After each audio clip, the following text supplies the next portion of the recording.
कहानी उन लोगों की जिन्होंने अमेरिका को बनाया। एक समय की बात है जब अमेरिका एक डेवलपिंग कंट्री था, ना बड़े सिटीज ना इंफ्रास्ट्रक्चर। एक तरफ अपॉर्चुनिटी थी, दूसरी तरफ केओस, और इसी केओस में कुछ लोगों ने सपने देखे, बड़े सपने। यह कहानी है उन लोगों की जिन्होंने सिर्फ अपनी लाइफ नहीं बदली बल्कि एक पूरे देश को खड़ा कर दिया। Cornelius Vanderbilt, John D Rockefeller, Andrew Carnegie. तीन नाम, एक सोच, कुछ बड़ा करना है।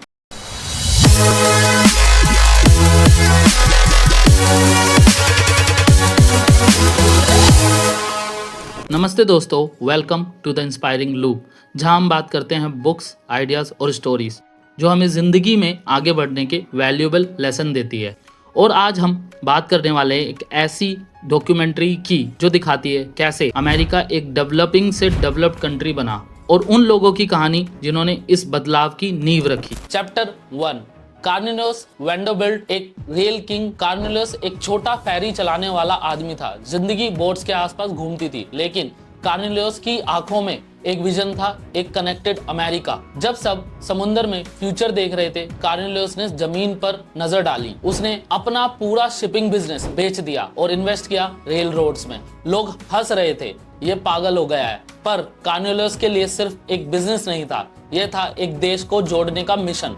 और धीरे धीरे उसने रेल लाइंस को कनेक्ट कर दिया, नॉर्थ से साउथ, ईस्ट से वेस्ट, एक नेशन बना दिया। वैंडरबिल्ट बन गया था द रेल किंग। लेसन, जो रास्ते पे कंट्रोल करता है वो फ्यूचर पे कंट्रोल करता है। Chapter 2, John D Rockefeller, the oil mastermind. John D Rockefeller एक सिंपल अकाउंटेंट था, पर उसकी सोच सिंपल नहीं थी। जब लोग क्रूड ऑयल को गोल्ड समझ रहे थे, रॉकफेलर ने देखा refined oil is the future. उसने स्टैंडर्ड ऑयल बनाई, एक रिफाइनरी एम्पायर जहां ऑयल यूनिफॉर्म, क्लीन और रिलायबल था।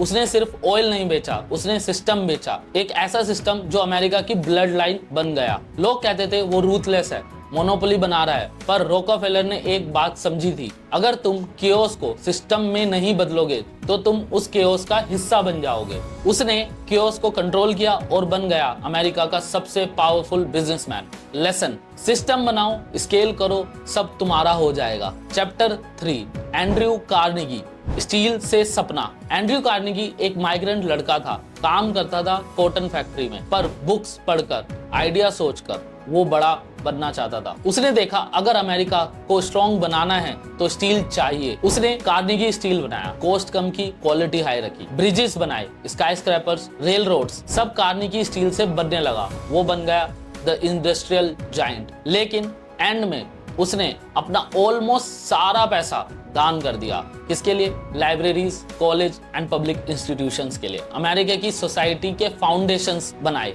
लेसन, सपना बड़ा देखो और जब पूरा हो जाए तो दुनिया को वापस दे दो। Closing part 1। तो दोस्तों, वैंडरबिल्ट ने अमेरिका को जोड़ा, रॉकफेलर ने उसे एनर्जी दी, कार्नेगी ने उसे मजबूती दी। इन तीनों ने मिलकर एक मॉडर्न देश का फाउंडेशन रखा। और एक बात सबने साबित की, बैकग्राउंड मैटर नहीं करता, विजन करता है। ये तो सिर्फ आधा चैप्टर था।